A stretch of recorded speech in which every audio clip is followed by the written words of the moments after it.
Viridian, The Green Guide. By Clouds. My Head in the Clouds Not Coming Down. Read by Oakshadow 5. Chapter 37. Goals. Summary. Katsuki has to decide what kind of person he wants to be. Katsuki stared at his paper blankly, with the sound of pens scratching on paper around him as a taunting backdrop to his most recent failure. According to Amplifier, for this most recent exercise, he was supposed to be writing a list to describe the kind of person he wanted to be. But he was at a loss. Nobody else seemed to be having problems with the assignment. As soon as Amplifier had said go, each of the villains had started writing furiously, making Katsuki feel even more ridiculous for sitting here 10 minutes later with nothing to show for his work but a few scribbles and a headache. His entire life, he'd always known who he wanted to be. He was going to be the best, and that was all there was to it. There was no point in worrying about being mean, or angry, or anything else, because all that mattered was getting to the top, which was what had ended him in this whole mess, so it obviously wasn't good enough. But if he wasn't shooting to be the best, then who was he trying to be? His first thought was that he could be like All Might. Izuku had always said he was going to be just like All Might and save people with a smile. Kids all over the place wanted to be like All Might, so it couldn't be a bad goal. The only problem was that while a part of Katsuki wanted that, the bigger part knew it just wasn't realistic. He wasn't the kind of person who could save people with a smile. He was scary, so while his smile might be able to terrify villains, civilians would probably scream and run away. Which honestly made him more similar to Endeavor, but that didn't seem quite right either. Endeavor wasn't just harsh to his fans, he was downright rude, and probably more violent than he needed to be when taking down villains. In short, he reminded Katsuki way too much of how he'd acted his entire life so far, and staying a bully wasn't an option anymore. His commitment letter to Izuku felt heavy in his pocket as he made another scribble in the corner of his paper, so it wouldn't look like he was just sitting there doing nothing like an idiot. Amplifier said the letters were for them, and Katsuki honestly didn't know how he'd explain the whole thing to Izuku and Auntie Inko, so he'd ended up folding up the letter and putting it in his wallet instead of delivering it. He wasn't sure if he liked or hated having it with him all the time. It made his wallet feel heavier somehow. It was like the weight of all his actions was always with him as a constant reminder, but at the same time it was like putting the weight in his pocket had taken it out of his heart. Katsuki rolled his eyes as he made another scribble. That's sort of too damn sappy. It was like, well, he didn't know how to explain it, but it didn't feel so overwhelming anymore. It was almost like he might actually be able to become better someday. Alright everyone, good luck today! Amplifier's voice made him jump. Be sure to remember what you wrote down today during this next week. The dream person you described is your goal from now on, and I know that if you work hard, you can get there. See you next week! Katsuki crumpled the blank paper in his fist and shoved it in his pocket as he stalked toward the door. Later, Amplifier. Sure thing, Bakugo, Amplifier said cheerfully. Be good this week. Katsuki scoffed out of habit before pushing open the door and rushing to leave the community center before Ogawa and the others could try and talk to him.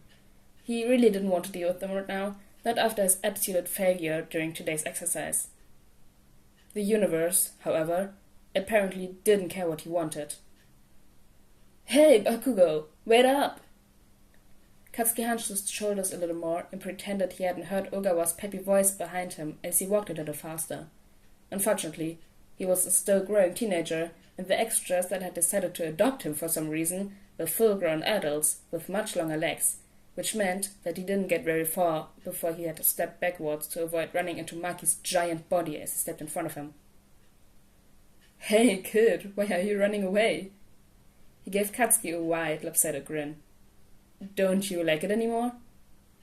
I never liked you, Katsuki said, rude out of habit more than anything else. Oh, straight through the heart. I don't think I'll recover. Akiko placed a hand to her chest dramatically. But joking aside, that was a pretty cool exercise, wasn't it? Yeah, Ogawa agreed. It was like we were picking our avatar in a video game. A perfect version of ourselves. Katsuki scowled, but didn't respond, which was apparently the wrong course of action, because Akiko leaned into his personal space. Her interest piqued. "What did you write, Bakugo?" Katsuki tried to push past her, but she braced herself against Maki, so he turned around and tried to go the other way, only to be met with Ogawa. "If you're trying to hide it, then it must be pretty good, huh? Come on, man, let us see the paper." "Fuck off!" Ogawa laughed. "Nah, I don't think I will. Where's your paper anyway?" "I saw him stick it in his right pocket before we left," Maki said helpfully. Katsuki glared at him, but he simply grinned in return. Katsuki growled, but it wasn't like he hadn't physically trained his body as part of his preparation for UA, so he should be able to get around these extras easily. He dodged to the left, causing Akiko to move in an attempt to head him off. As she reached to grab him, Katsuki feigned right before continuing to the left. He was almost home free when Ogawa grabbed his arm. Katsuki whirled around and twisted his arm, not enough to hurt him, just enough to make him let go, then tried again to make his escape, only for Akiko to block him again. It went on this way for a few minutes as Katsuki dodged and blocked their attempts to grab his empty piece of paper until they were all starting to run out of breath. "Ogawa!" Akiko panted. "Can't you use the tentacles to reach in his pocket and grab it?" Katsuki tensed, preparing himself for a quick assault when Ogawa shook his head. "No, not without Tria or some sort of other drug. I can barely stretch them to reach my shoulders without straining something." "Ha!" Katsuki crouched triumphantly, ready to take off. "I guess I win." "Not so fast." He heard Maki's voice behind him, and before he could turn around to face the new threat, Maki had firmly pinned both his arms against his sides and lifted him a foot under the ground. He could still get out, probably, if he used explosions, but the last person he'd used his quirk against was Izuku. Akiko smirked and grabbed the crumpled paper from his pocket. Katsuki struggled against Maki's hold as she began to straighten it out. "I thought you guys were trying to be nicer and all that jazz. I hate to break it to you, but this isn't nice." Maki dropped him and Katsuki immediately tried to grab the note bag from Akiko, but Ogawa stepped between them to block his path, smiling cheekily. "Sorry, dude, but we're not redeemed yet. Technically, we're still villains, and I hate to break it to you, but villains steal." Katsuki glared at him as Akiko finally finished unwrinkling his paper and did a double take. "Wait, it's blank? Did you hide the real one somewhere else?" "Shut up! It's none of your business!" Katsuki used the opening to snatch the paper bag and stuff it back in his pocket as he began stalking away. "You don't know who you want to be, do you?" Katsuki was already glaring at Ogawa as he turned around, expecting to find judgment, mockery, and condescension written all over his face. It was supposed to be a simple exercise, so Katsuki knew he deserved it if Ogawa was looking down on him. Not that he'd admit that out loud, but still, he was expecting to find something. Instead, his skull melted as he realized that Ogawa was looking at him with understanding, not contempt. He scoffed. "Whatever. I spent my whole life trying to be the best, and look where that got me." Maki nodded calmly. "And now, you feel like you've been cut loose." Katsuki shrugged. So they weren't mocking him, but that still didn't make him any less of a failure.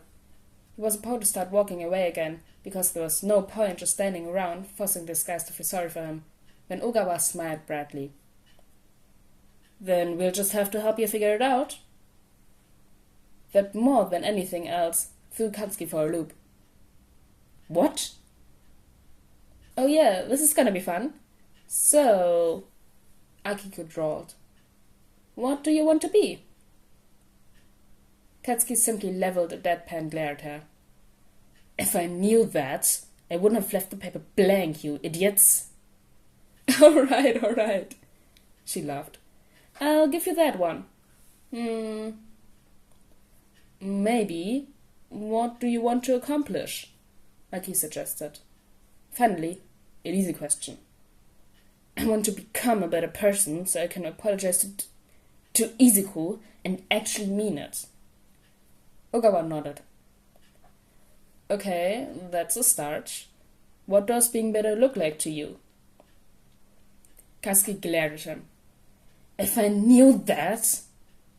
Then you wouldn't have left the paper blank, Akiko finished. So, what are you apologizing for in the first place? For making his life miserable? Katsuki looked at the floor. For hurting him? So, being a better person would mean... Ogawa trailed off like he was expecting Katsuki to finish the sentence. Not hurting people? It couldn't be that simple, could it? Katsuki had stopped going out of his way to hurt others, and he still felt like a heaping pile of garbage, so that couldn't be everything. I mean, we should probably go a little deeper than that, because you've got a whole blank page to fill, but it's a start. Write it down, Akiko ordered. Katsuki rolled his eyes, but made his way to a nearby bench and sat down with the paper on the seat next to him, so he'd have someplace hard to write, and obediently wrote down, "Don't hurt people," as the first bullet point. Okay, what next? Ogawa scratched his head as he thought, his tentacles wriggling aimlessly. Well, you said you wanted to be a hero, right? Gee, thanks for remembering, Katsuki said dryly. Ogawa laughed. Yeah, well, what do heroes do? It felt like a trick question. They stop villains. Yes, they do. Maki seemed to have picked up on Ogawa's train of thought. But why? Because villains are bad people and need to be stopped? Katsuki thought it should be pretty obvious, but apparently not, because Akiko just scoffed. Are you seriously telling me you never learned the first rule of hero work? What are you... Katsuki's eyes widened. Prioritized rescue. Ogawa smiled proudly.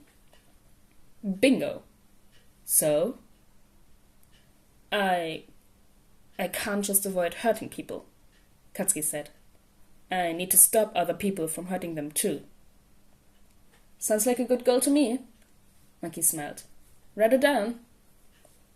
Katsuki was almost tempted to smile as he wrote down his second bullet point, but then he remembered all the extras that were still getting away with murder at his school.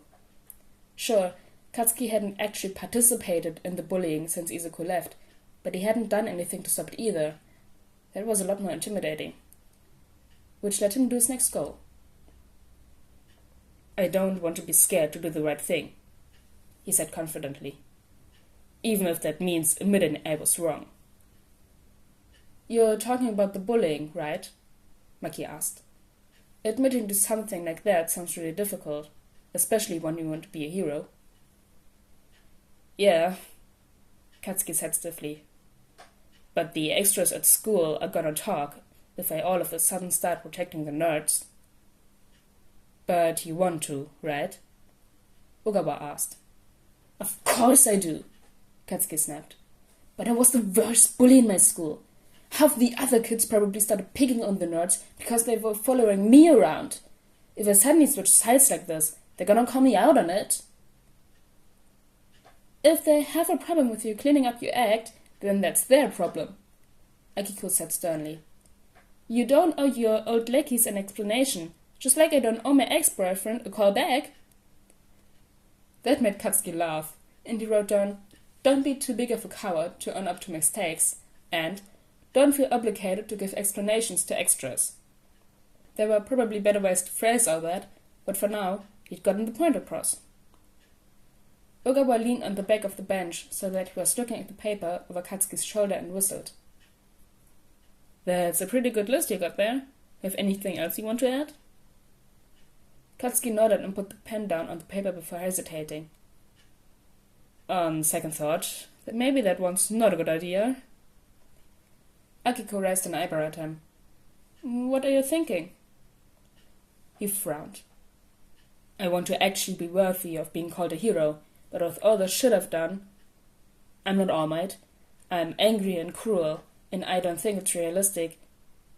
Ogawa coughed him upside the head. I'm gonna stop you right there, man. First off, nobody is All Might. Akiko nodded. Sometimes I'm convinced that he's not just some mass delusion we've created because, honestly, nobody is that perfect. Ogawa laughed. Yeah, what she said.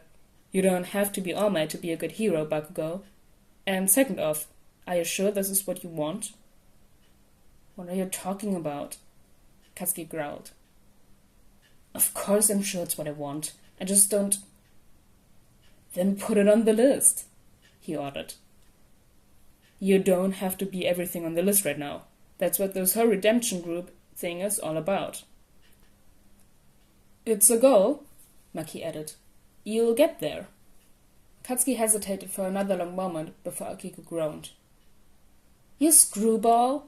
I swear if you don't write down your stupid goal right now, I'm gonna steal that pen and write it for you. Don't tell me what to do, Katsuki griped, but wrote, "Be worthy of being called a hero," at the end of the list before folding up the paper, nicely this time, and sticking it in his wallet alongside his letter to Izuku. And maybe it was just a trick his mind was playing on him, but as he said goodbye and started walking home, Katsuki couldn't help but notice that he felt a little lighter. Oh man, the last paragraph, that's so sweet, the last sentence, oh. Anyways guys, this was chapter 37 of Viridian the Game Guide. I hope you all enjoyed this one, and I'll see you all next time. Bye! Hey, outtakes! Redemption. Oh my gosh, Clouds, I love you.